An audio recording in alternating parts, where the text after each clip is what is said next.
성경 말씀 데살로니가 전서 5장 14절에서 18절 말씀입니다. 14절, 15절은 교독하고 16절에서 18절은 함께 읽도록 하겠습니다.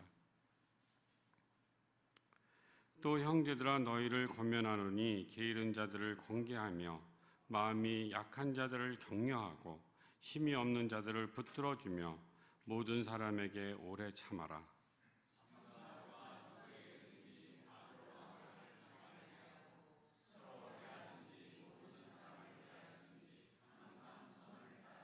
같이 읽죠. 항상 기뻐하라. 쉬지 말고 기도하라. 범사에 감사하라. 이것이 그리스도 예수 안에서 너희를 향하신 하나님의 뜻이니라. 본문 말씀으로 감사, 신앙생활의 전부라는 제목으로 우리 교회 보물인 이준혁 강도사님께서 말씀하실 때 많은 은혜가 있길 바랍니다.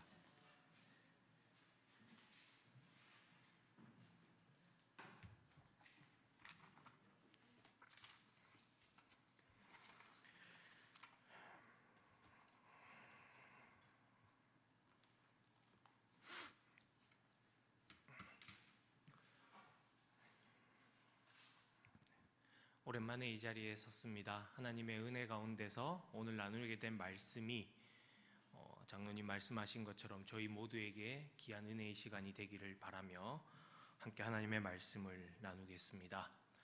11월 세 번째 주일입니다. 익히 알고 있는 것처럼 저희가 추수감사주일, 사실 추수 이런 농업과 직접 연관되어서 생활하시는 분이 저희 중에 얼마나 계신지는 모르겠습니다만은 어찌됐든 하나님께 모든 것을 맡겼고 하나님이 주시는 은혜로 한 해의 풍성한 수확을 거둬들이고 이것을 우리의 삶으로 오늘날 우리의 삶으로 가져와서는 저희들이 또 한 해 동안 열심히 생활해 왔고 땀을 흘리고 하나님의 보호하신 가운데서 여기까지 왔고 또 이 한 해를 돌아보면서 그런 모든 우리의 삶의 여정 속에 하나님께서 함께 해주신 것을 감사함으로 마무리하는 그런 이번 주간 오늘이 되었으면 좋겠습니다. 저희가 양력의 달력을 쓰면서 살아가고 있습니다. 1월부터 12월까지 되어 있고요. 그 흐름을 보시더라도 이제 마지막으로 가고 있습니다. 11월 달이고요. 그 다음에 남아있는 12월은 한 해를 결산하면서 저희가 다가오는 새해를 맞이하면서 저희가 일상적인 사회생활을 그렇게 하고 있는데요. 교회력이라는 게 있습니다. 교회에서 절기들을 중심으로 이제 우리의 신앙생활을 어떻게 보면 교회력이라는 이름으로 어느 정도 이렇게 설계가 되어 있는데요. 그 교회력에 따르면 이제 한 해의 시작은 이제 이번 주간 지나고 얼마 후에 대강절, 또 다른 교단에서는 또 대림절 이렇게 부릅니다. 그 대림절로 인해서 한 해가 교회력은 시작이 됩니다. 우리 주님께서 이 땅에 오신 그 성탄 주일을 앞두고 한 4주간을 대림절로 지키게 됩니다. 그렇게 본다면 여러분 오늘과 다음 주일이 이 한 해를 마무리하는 어쩌면 교회력으로 보면 연말 마지막 매듭이라고 생각하시면 좋을 것 같습니다. 오늘 이 주일과 그리고 우리에게 주어져 있는 이 남아있는 한 주간을 통하여서 여러분 일상에 돌아가셔서 이 한 해를 돌아보시고 또 가깝게는 한 주도 돌아보시고 그리고 지금까지의 삶의 여정을 돌아보면서 감사하는 마음을 가질 수 있는 저와 여러분들이 되었으면 좋겠습니다. 제가 올해 아마 처음인 것 같아요. 네, 올해 아마 처음에 강단에 섰고 이게 화석화가 되어버려서 이게 하던 걸 안 하다가 이렇게 하니까 되게 힘들더라고요. 설교 준비가 너무 힘들었었고 사실 제가 일상에 다른 직업이 있고 제 삶의 현장이 있어서 힘든 건가 그것도 맞는 것 같습니다. 그런데 돌아보면 제가 여기 서 있는 동안 그리고 오랜 기간 동안 늘 일상을 가지고 또 이렇게 말씀을 전하는 이제 어떤 그 섬김을 했었는데 그거는 동일하잖아요. 그래서 이게 오래 쉬면 안 되는 거구나 이런 생각도 살짝은 해봤었고요. 그리고 제가 사실 오늘이 감사주일인 걸 알았으면 어쩌면 이 설교 자리를 좀 미뤘을 것 같아요. 제가 이 부탁받은 게 한 2, 3주 전이었던 것 같은데 어떤 상황과 이런 모든 환경이 제가 해야 될 것 같다라는 느낌이 들어서 조금 쉽게 수락을 했는데, 이게 제가 준비하면서 좀 많이 힘들었습니다. 일단은 감사라는 주제가 생각보다 이제 제 손에 설교자로서 서야 되는데 손에 잘 안 잡히고, 그다음에 좀 어렵고, 그래서 설교 준비가 참 많이 어려웠었습니다. 하나님의 은혜가 많이 필요하고요, 지금도. 그리고 감사라는 단어의 사전적인 의미를 모르는 것은 아니지만, 또 이 신앙적인 의미로 과연 제가 이렇게 앞에 서서 설교할 만한 자격이 되고 이것을 잘 소화시키고 전달할 수 있을지에 대해서는 계속 두려운 마음과 부담스러운 마음이 이번 한 주간 저를 덮고 있었습니다. 제가 감사를 잘 모르는 것 같고, 그렇게 감사를 잘 하면서 과연 살아오고 있는지에 대해서도 계속 생각해 보게 되었고, 그래서 참 자격이 없다라는 결론과 마음의 어떤 전제감을 가지고 이 자리에 섰습니다. 하나님의 은혜 가운데서 늘 그랬으면 좋겠고요. 성령 하나님께서 이 시간 저를 단지 통로로만 사용하여 주셔서 여러분들과 제가 이 감사의 의미를 잘 되새기는 은혜만 가득한 시간 되었으면 좋겠고요. 그래서 이 감사라는 주제를 가지고 제가 여기 섰지만 자문자답하는 시간이 될 것 같습니다. 제 스스로에게 묻고 제 스스로가 하나님의 은혜 가운데 답을 얻고, 그리고 성찰하고 회개하는 시간이 되었으면 좋겠다라는 마음가짐으로 서 있고요. 여러분들도 동일한 시간이 되었으면 좋겠습니다. 이 감사라는 주제가 하나님께서 진정 우리 모두에게 주시는 어떠한 의미로 받아들이고 수납해야 되고 어떻게 살아가야 되는지, 어떻게 우리에게 의미 있게 다가오고 감사를 우리의 삶에 적용시켜야 될지 충분한 답과 은혜로 마음속에 새길 수 있는 그런 시간 되었으면 좋겠습니다. 그런 부담스러운 마음으로 성경을 66권 이리저리 뒤지다가 계속 본문이 바뀌었습니다. 제 친구가 목요일까지 본문을 달라고 해가지고 참 부담스러웠는데, 아마 그 데드라인이 없었으면 아마 어제쯤 확정을 했을 것 같아요. 그러는 와중에 그래도 가장 먼저 떠오르고 또 함께 나누고 싶었던 말씀은 바로 오늘 본문에 있는 바울 선생님이 남긴 데살로니가 교회에 보낸 편지 속에 있는, 그리고 우리가 참 유명해서 또 많이 평소에 성경 구절로도 이렇게 삼아서 있는 이 본문을 가지고 여러분들과 함께 감사의 의미를 되새겨 보고자 합니다. 예나 지금이나 저는 원래 좀 서론이 깁니다. 그래서 오늘 본문 먼저 데살로니가 전서 5장 14절부터 제가 함께 읽었고 18절까지 읽었는데요. 오늘 이 본문 데살로니가 전서가 어떤 배경에서 쓰여져 있는지를 먼저 살펴보고 이야기를 이어갔으면 합니다. 데살로니가 전서는 데살로니가 교회에 보낸 바울이 쓴 편지입니다. 그리고 순서상으로는 바울의 서신이 로마서부터 이렇게 쭉 등장하고 있지만, 시간적인 순서로 따지자면 바울 서신 중에 가장 먼저 가장 빠른 시기에 기록된 서신입니다. 2차 전도 여행일 거예요. 바울이 2차 전도 여행 도중에 18장 사도행전으로 따지면 사도행전 18장 한 11절 전후에 보면 고린도 지역에 머물면서 데살로니가의 교회에 편지한 것으로 알려져 있습니다. 그렇다면 데살로니가 교회는 어떤 교회였느냐? 바울이 전도 여행을 하면서 그 유럽 지역, 오늘날 헬라, 그리스 지역입니다. 거기서 이제 두 번째로 바로 설립된 교회입니다. 그 과정이 사도행전 17장 1절부터 7절까지 나와 있고요. 근데 이런저런 이유로 핍박도 있고 압박도 있고 어쨌든 하나님의 섭리 가운데 데살로니가 지역에서 성도들을 모으고 교회를 세웠지만 바울이 그리 오래 있지 못하고 떠나게 되는 상황이 발생합니다. 그리고 나니까 이제 바울에게는 어찌됐든 좀 애정의 마음, 그리고 걱정의 마음, 그 다음에 주님 안에서 한 성도로서의 교제하고 싶은 마음, 이런 복합적인 마음을 담아서 빚진 마음이라고 표현을 할게요. 그 빚진 마음을 가지고 데살로니가 교회 성도들을 향해서 교제하고 싶은 마음을 가지고 있었고, 이런 빚진 마음을 토대로 쓴 편지가 데살로니가 전서입니다. 그리고 그 과정에서는 바울이 또한 양육하고 싶어 했던 마음도 담겨 있습니다. 그때 당시에 데살로니가 교회 성도들이 이 재림과 종말에 관해서 약간 좀 오해하고 또한 힘들어하는, 왜냐하면 신앙생활하기가 오늘날과 다르게 너무 힘든 상황이었었잖아요. 점점 이 로마 제국화에서 핍박은 거세어지고 신앙을 지킨다라는 것이 굉장히 많은 것을 내려놔야 되는 그런 상황 속에서 주님이 빨리 오셨으면 좋겠다라는 그 마음이 커져가죠. 그리고 그 와중에서 또 재림이나 이런 종말에 관해서 약간 오해의 마음들이 있었기 때문에 그러한 부분을 바로잡겠다라는, 바로잡아주려는 바울의 어떤 지도자적인 그런 양육과 훈육의 교훈도 들어가 있는 것이 바로 데살로니가 전서입니다.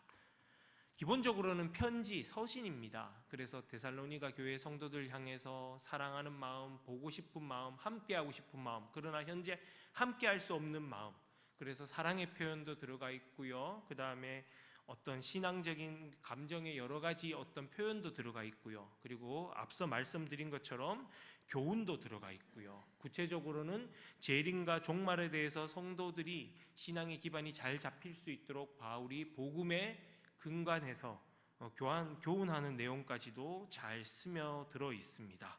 그리고 여러분이 본문을 읽어보시면 아시겠지만 5장입니다. 편지이고 마지막 부분입니다. 어떻게 보면 마무리하는 여정 속에서 이 내용이 들어가 있다는 것을 보시면 좋겠습니다.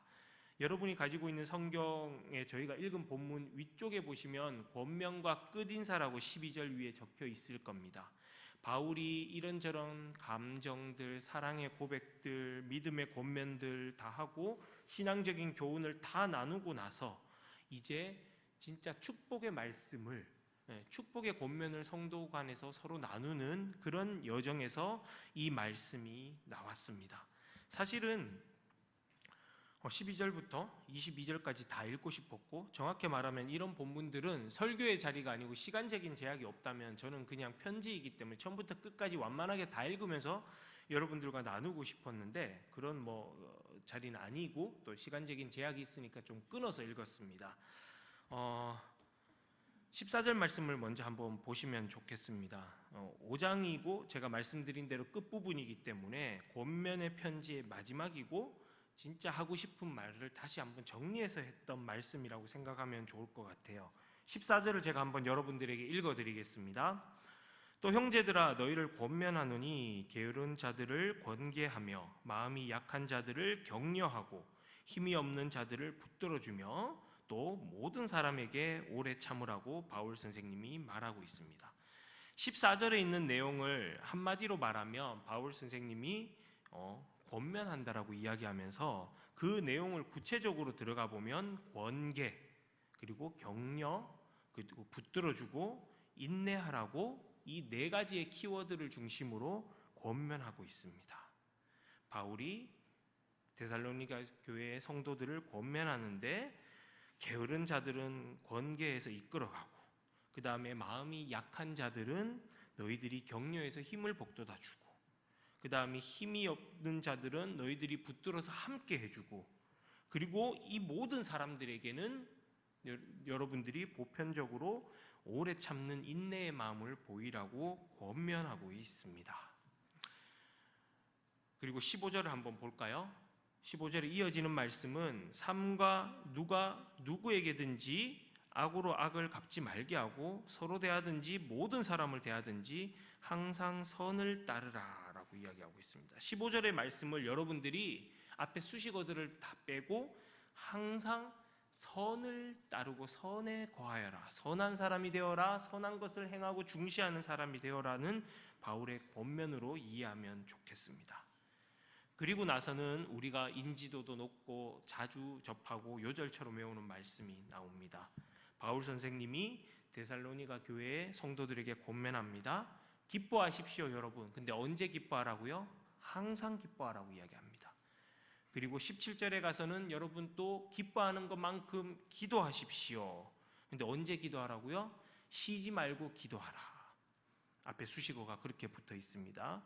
그리고 18절 전반부에 보면 어떻게 말하고 있습니까? 여러분 감사하십시오. 그런데 언제 감사하라고요? 범사에 감사하라고 되어 있습니다. 그리고 마무리합니다. 12절부터, 그리고 저와 여러분이 오늘 읽은 이 본문으로만 따진다면 14절부터 18절까지 전체를 감싸는 말씀, 이 모든 것은 뭐라고요? 그냥 덕담이나 인생을 살아가면서 얻었던 삶의 어떤 경륜에서 나오는 노하우나 교훈이 아니라 이것은 바로 그리스도 예수 안에서 너희를 향하신, 그리고 오늘날 저와 여러분들에게 가지고 오면 우리 모두를 향하신 보편적인, 언제나 성립될 수 있는 하나님의 뜻입니다 라고 하면서 저와 여러분이 읽은 이 본문이 마무리가 됩니다.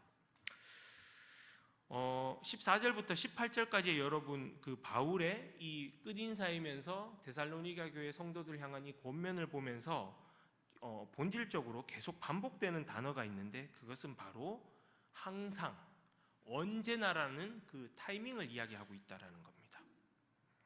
14절에 보면요, 여러분, 모든 사람에게, 게으른 사람에게도 이렇게 하십시오, 마음이 약한 자에게 이렇게 하십시오, 힘이 없는 자에게 이렇게 하십시오 하고 난 다음에 모든 사람에게 해야 될 행동의 지표를 오래 참음이라고 이야기하고 있습니다. 자, 모든이라는 단어가 나왔죠, 14절에는. 그리고 15절에 가면 마지막 부분에 여러분 선을 따르십시오라고 했는데 그 다음에는 항상이라는 또 수식어가 나옵니다. 그리고 16절, 17절, 18절에 보시면 항상 기뻐하십시오, 그 다음에 쉬지 말고 기도하십시오, 범사에 감사하십시오라고 되어 있는데 16절에 나오는 항상과 그 다음에 17절에 나오는 쉬지 말고와 18절에 나오는 범사는 사실 이 수식어를 서로 바꾸어서 치환해서 사용해도 크게 이해하는 데는, 바울이 전하고자 하는 메시지의 어떤 그것을 수식하는 데는 아무런 문제가 없습니다. 바꾸어 말씀드리면 뭐라고요? 항상 기뻐하시고 항상 기도하십시오, 항상 감사하십시오. 이것은 어떤 상황과 어떤 조건에 충족되었으면 기뻐하고 기도하고 감사하는 것이 아니라 우리가 언제나 당연하게 하나님과의 관계 속에서 해야 되는 것이라고 이야기하고 있습니다. 마찬가지입니다. 범사에 기뻐하시고 범사에 기도하시고 범사에 감사하십시오. 우리가 기뻐하는 것은 우리의 희노애락의 감정이 정말 기뻐할 만한 상황이어서 기뻐하고 기뻐할 만한 일이 발생해서 기뻐하는 것이 아니라 항상 기뻐할 수 있어야 되고 범사에 기뻐할 수 있어야 된다는 겁니다. 쉬지 말고 기뻐하십시오, 쉬지 말고 감사하십시오, 쉬지 말고 기도하십시오.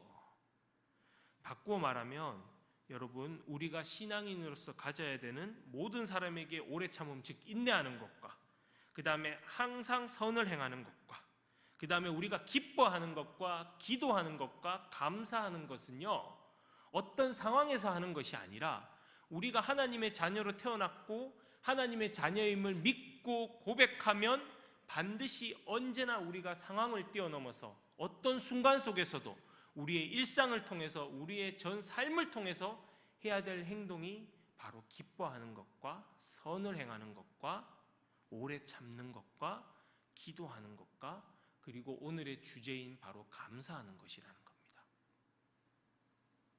기억해 두십시오. 바울은 이 데살로니가 전서에서만 이렇게 이야기하는 것이 아닙니다. 항상 성도들과 주고받는 믿음의 교제에서, 특히 우리에게 남겨져 있는 그 바울이 남긴 서신에서 보면 언제나 권면하는 게 상황을 뛰어넘어서 기뻐하십시오, 언제나 감사하십시오, 언제나 기뻐하십시오, 우리의 존재를 다하여서 하나님을 기뻐하십시오, 감사하십시오, 기도하십시오, 인내하십시오 라고 이야기하고 있습니다.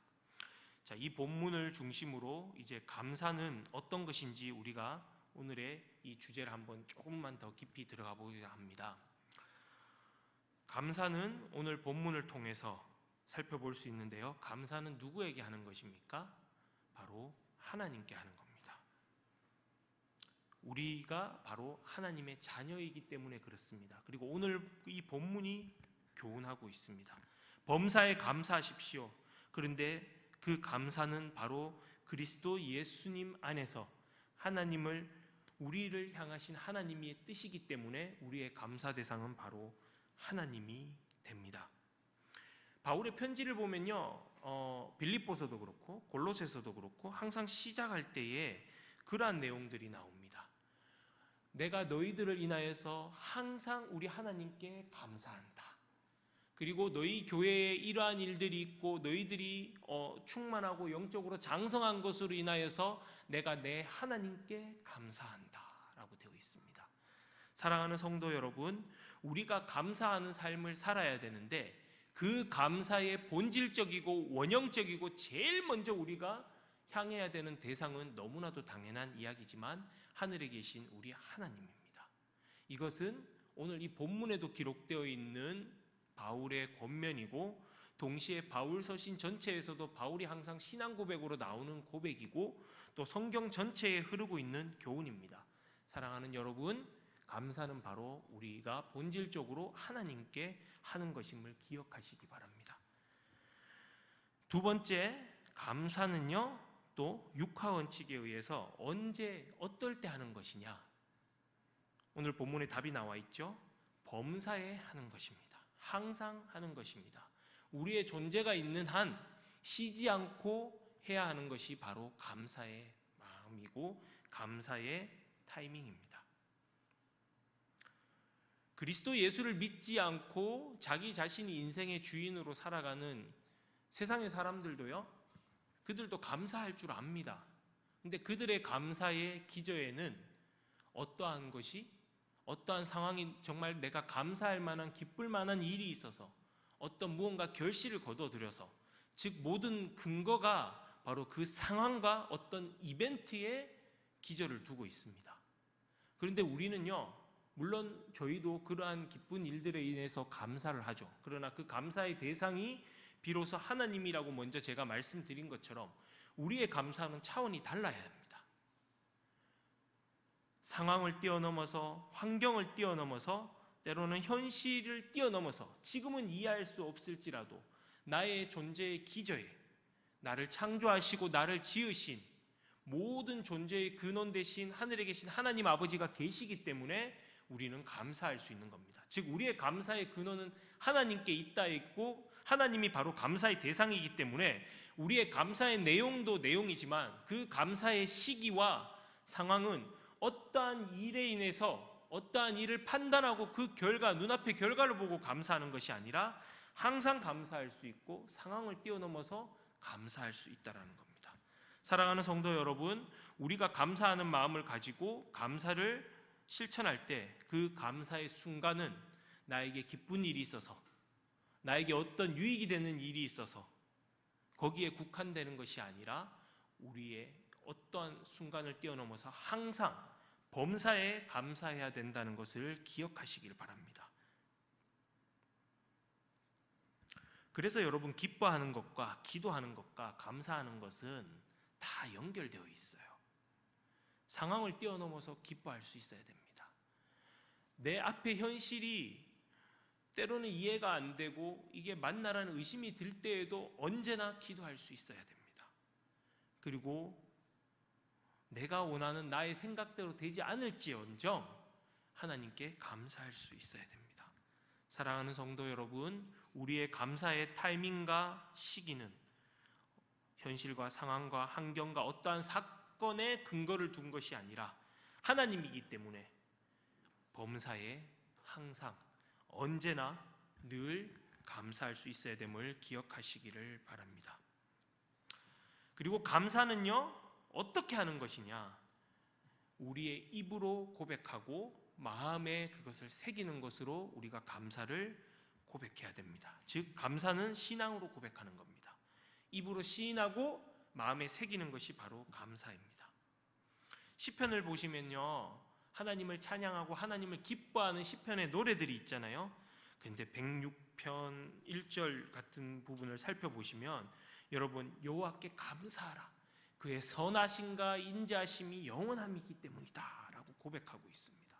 여러분, 우리가 하나님을 찬양하고 감사하는데 그 이유가 무엇이냐? 하나님이 나에게 계시고 하나님이 나의 창조주가 되시고 나의 주인이 되시고 여호와 하나님의 선하심과 인자하심이 있기 때문에 우리는 감사할 수 있습니다 라고 이렇게 우리 신앙의 선배들이 고백했던 것처럼, 노래했던 것처럼 저희들도 그 선하심과 인자하심을, 그리고 여호와 하나님을 인하여서 감사를 고백할 수 있는 저와 여러분이 되었으면 좋겠습니다. 입으로 고백하고요, 그 입의 고백이 우리 마음에 새겨지는 것, 그게 바로 우리가 감사를 표현하는 것임을 기억하시기 바랍니다. 제일 중요한 거, 이제 마지막 왜? 감사는 왜 해야 되느냐? 오늘 본문 18절에 나와 있듯이 범사에 감사하십시오. 바울 선생님이 정답 이유를 공개하고 있습니다. 그리스도 예수 안에서 우리를 향하신, 너희를 향하신 하나님의 뜻이다. 그게 하나님이 우리에게 감사를 원해요. 하나님이 우리가 기뻐하기를 원해요. 하나님이 우리가 기도하기를 원해요. 하나님이 우리가 감사하기를 원해요. 언제요? 항상 쉬지 말고 범사에.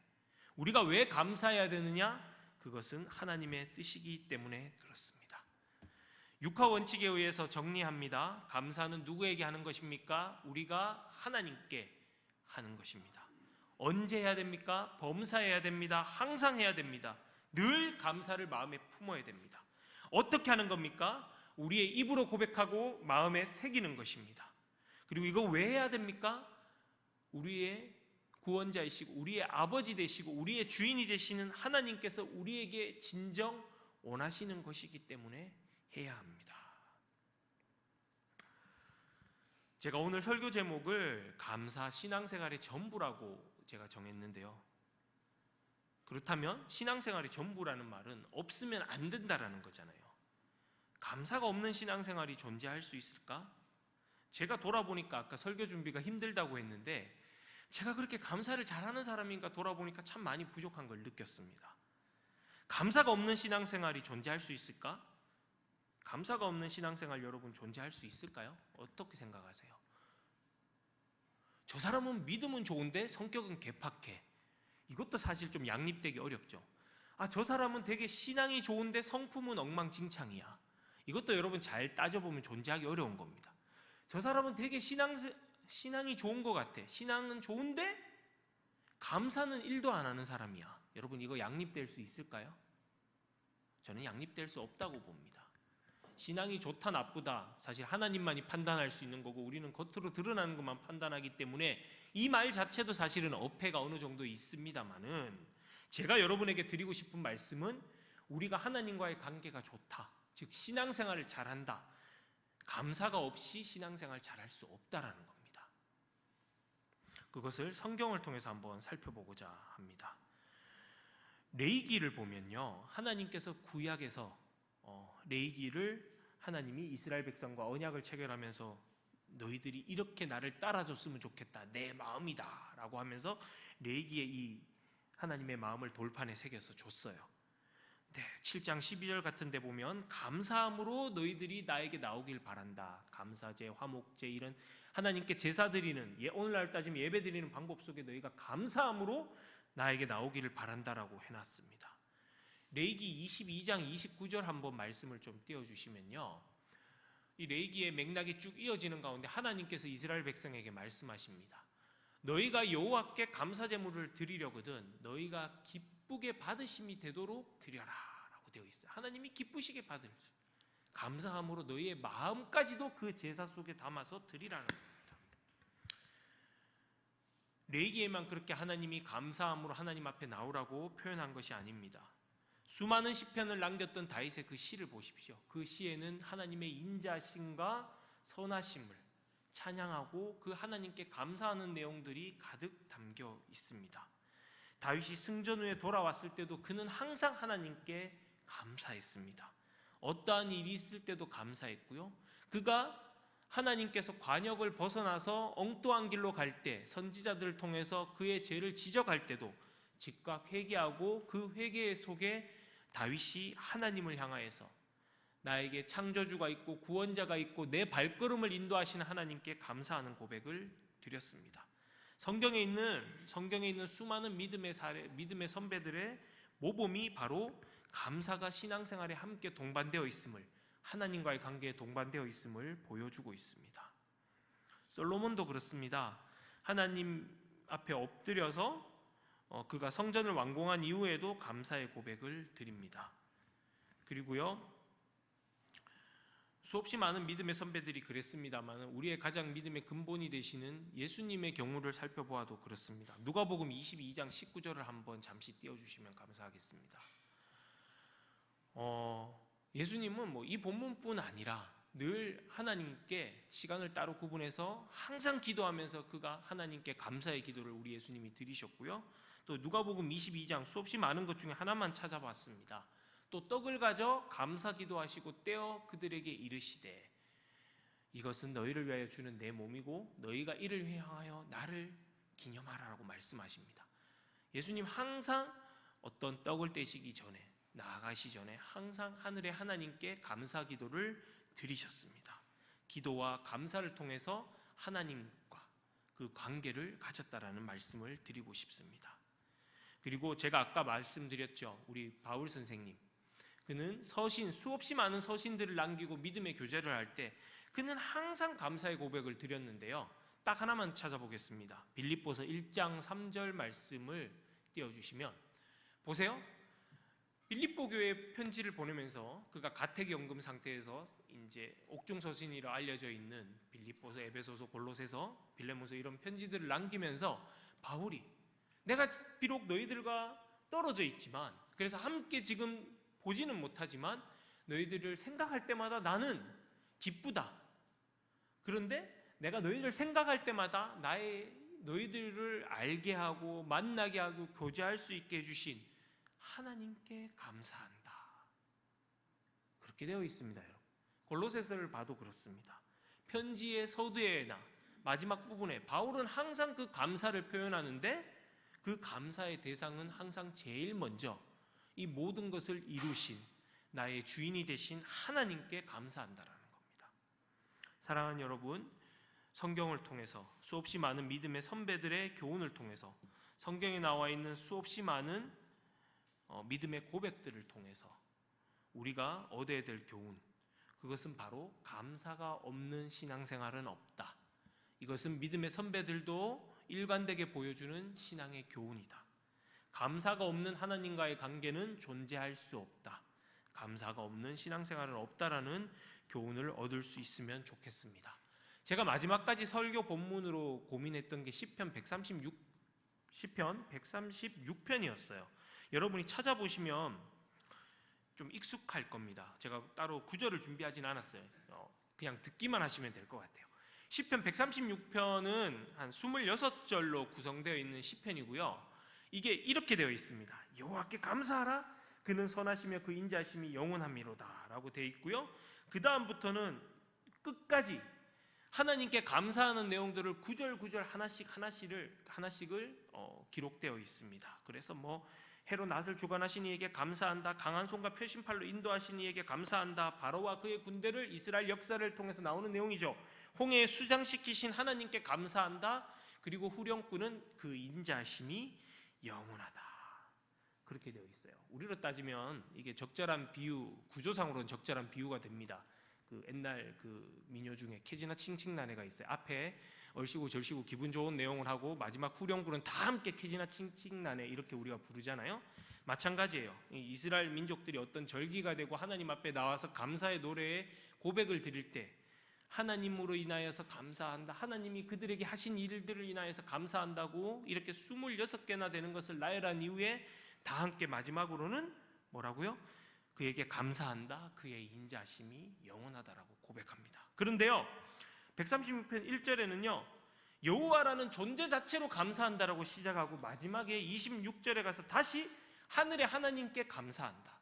그 중간에는 수없이 많은 하나님께서 우리를 사랑하셨고 우리를 인도하셨던 그 수없이 많은 이벤트들, 사건들로 인하여서 감사하는데요, 처음과 끝에는 어떻게 그 감사의 내용이 나느냐? 그냥 하나님이라는 존재 자체로 인하여서 감사한다라는 거예요. 여호와 하나님께 감사한다. 하늘의 하나님께 감사합니다. 무슨 교훈을 우리에게 줍니까? 사랑하는 성도 여러분, 하나님이 우리에게 어떠한 기브 앤 테이크 관계로 계약대로 무언가를 잘해줘서 감사하는 것이 아니라 이 땅의 어떤 이벤트에 그 감사의 기저와 원인이 있는 것이 아니라 하나님이라는 존재 자체로 인하여서 나는 감사할 수 있고 그 하나님이 계시고 그 하나님 가운데 내가 있기 때문에 우리가 감사할 수 있다는 거예요. 우리의 감사는 이처럼 존재 자체에 있어요.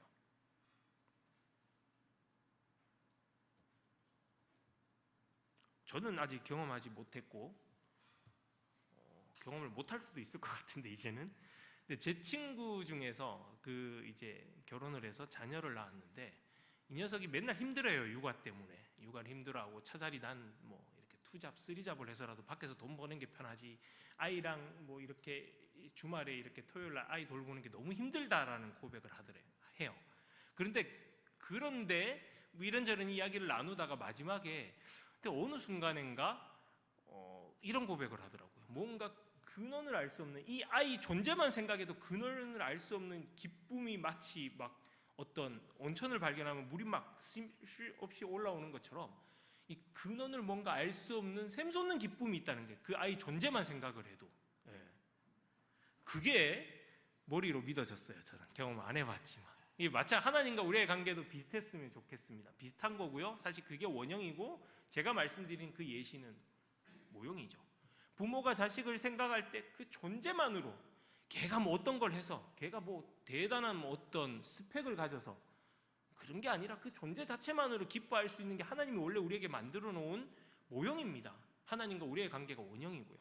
사랑하는 성도 여러분, 성경 전체가 보여주는 교훈, 성경을 통해서 믿음의 선배들이 보여주는 교훈, 그리고 오늘 시편 136편처럼 우리가 얻을 수 있는 교훈, 감사가 없는 신앙생활은 없다. 즉 감사가 없이 하나님과의 관계가 온전하게 존재할 수 없다. 그리고 우리의 그 감사는 하나님 하나님에게 있다. 기억하실 수 있는 저와 여러분이 되었으면 좋겠습니다. 조금만 더 감사에 대해서 살펴보겠습니다. 감사는 그래서 신앙의 본질입니다. 시편 50편 23절을 한번 띄워주시면 좋겠습니다. 감사로 제사를 드리는 자가 나를 영화롭게 하나니 그의 행위를 옳게 하는 자에게 내가 하나님의 구원을 보이리라 라는 시편의 고백이 있습니다. 감사로 하나님께 나오고 예배를 드리는 것이 바로 하나님을 영화롭게 하는 것임을 기억하십시오. 감사의 본질은 뭐냐? 하나님을 영화롭게 하는 겁니다. 두 번째, 로마서 1장 21절을 좀 띄워주십시오. 바울이 로마교회에 보낸 편지의 서론입니다. 바울이 편지의 첫인사를 하다가 복음이라는 단어가 나오니까 흥분을 했어요. 그래서 복음을 쫙 편지에서 이 복음이라는 단어를 가지고 삼천포로 빠져서 복음을 쫙 설명하는데 그게 굉장히 오래 가거든요. 그 맥락에서 나오는 이야기입니다. 세태를 비판하는 거예요. 하나님을 알아요. 귀신도 하나님이 있는 걸 아는 것처럼 하나님을 아는데 하나님을 영화롭게도 아니하고 감사하지도 아니하고 하나님이라는 존재가 있는 것을 본능적으로 아는데 하나님을 영화롭게도 아니하고 감사하지도 아니하면 어떻게 되느냐? 오히려 그 생각이 허망하여지고 미련한 마음이 어두워진다는 거예요.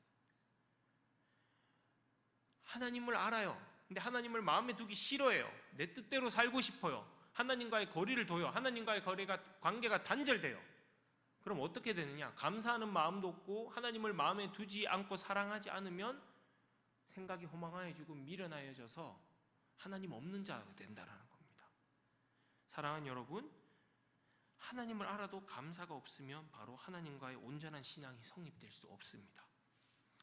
세 번째입니다. 빌립보서 4장 6절을 좀 띄워주시면 아무것도 염려하지 말고 잘 아는 구절이죠. 다만 모든 일에 기도와 간구로 너희 구할 것을 감사함으로 하나님께 아뢰라고 되어 있습니다.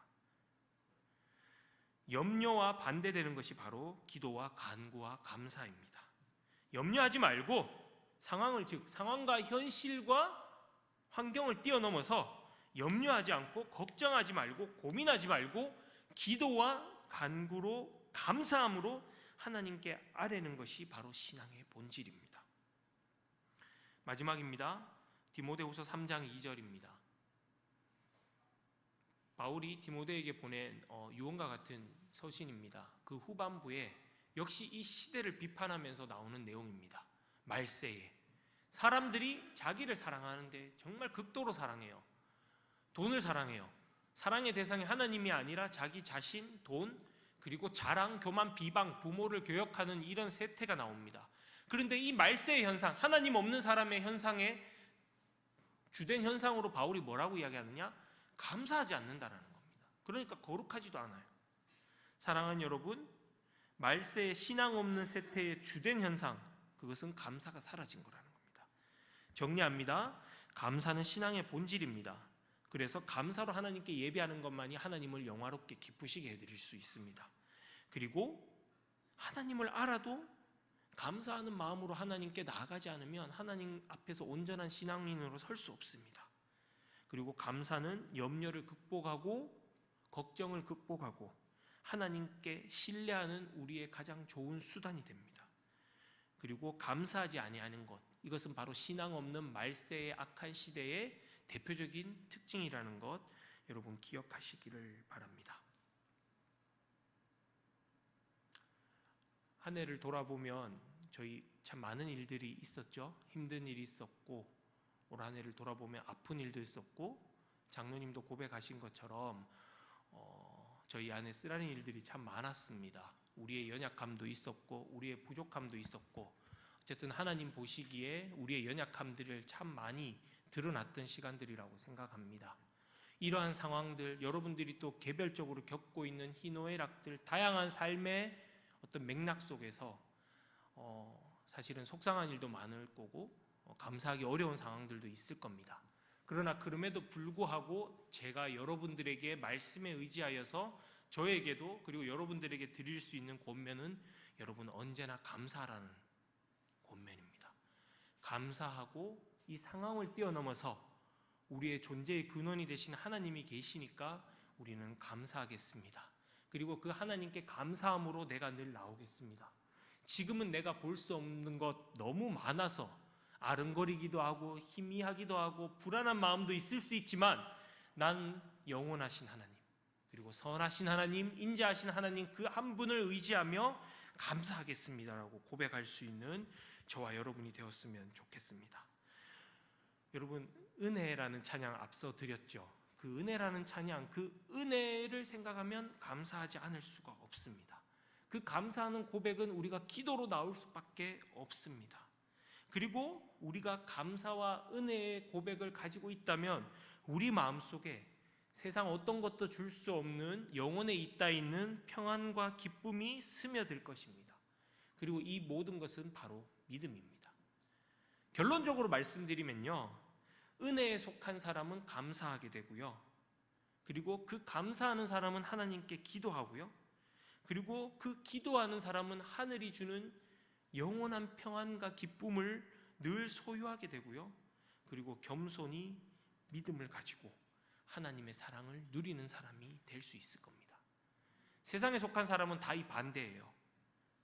나의 공로로, 나의 어떤 열심으로, 그리고 감사하기보다는 어떤 상황에 따라서만 감사하게 될 것이고요, 그것도 역시 또 그 감사에 입닿지 않고 내가 당연히 걷는 노력의 결과물이야, 공로로 살아갈 것이고요, 반대로 겸손하지 않고 그래서 교만하게 될 것이고, 기도하는 것이 아니라 자기 자신을 의지하게 됩니다.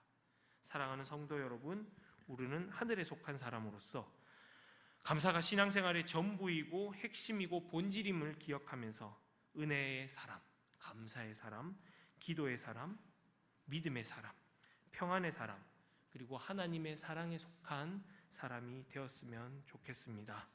하나님, 우리 그리스도 예수 안에서 하나님 아버지께 언제나 늘 은혜와 사랑을 감사하고 나눠주면서 살아갈 수 있는 저와 여러분이 되었으면 좋겠습니다. 그리할 때에 하나님께서 지금까지도 우리를 인도하신 것처럼 앞으로도 변함없이 영원한 저 하나님 나라를 지금 이 땅에서도 소망하며 살아갈 수 있도록 저희 모두를 지켜주실 겁니다. 신앙생활의 전부임을 기억하며 감사함 속에서 올 한 해를, 가깝게는 이번 한 주를, 그리고 매 순간을 잘 살아내는 저와 여러분이 되었으면 좋겠습니다. 같이 기도하겠습니다. 하나님, 한 해를 돌아보는 추수감사주의를 맞이하며 부족한 자가 감사에 관해서 함께 나누었습니다. 하나님, 감사의 삶을 살아가는 저와 우리 모든 한빛교회 성도님들 되게 하여 주십시오. 우리의 연약한 본성이 있어서 희노애락에 의해서 어떤 상황에 따라서 감사하기 쉬운 저희들이지만, 하나님, 세상이 줄 수 없는 그리고 영원한 안식과 기쁨과 평안의 근원이 되시는 하나님을 생각하며 의지하며 또한 믿으며 그 선하심과 인자하심에 의존하여서 하나님으로 인하여서 감사할 수 있는 저희들 되게 하여 주시옵소서. 올 한 해도 인도하신 하나님, 우리의 공동체를 지켜주신 하나님, 지금까지 인도하신 하나님, 앞으로도 영원히 저희들과 함께 하실 아버지 되시는 그 하나님으로 인하여서 우리들이 늘 감사하게 하여 주시옵소서. 모든 것을 주님께 맡겨드립니다. 그리스도 예수 안에서 하나님을 향하신, 우리에게 향하신 하나님의 그 뜻을 기억하며 언제나 감사함으로 주님께 나아오는 하나님의 귀한 자녀들 다 되게 인도하여 주시옵소서. 감사함을 드립니다. 거룩하신 우리 구주 예수 그리스도 이름으로 기도드리옵나이다. 아멘.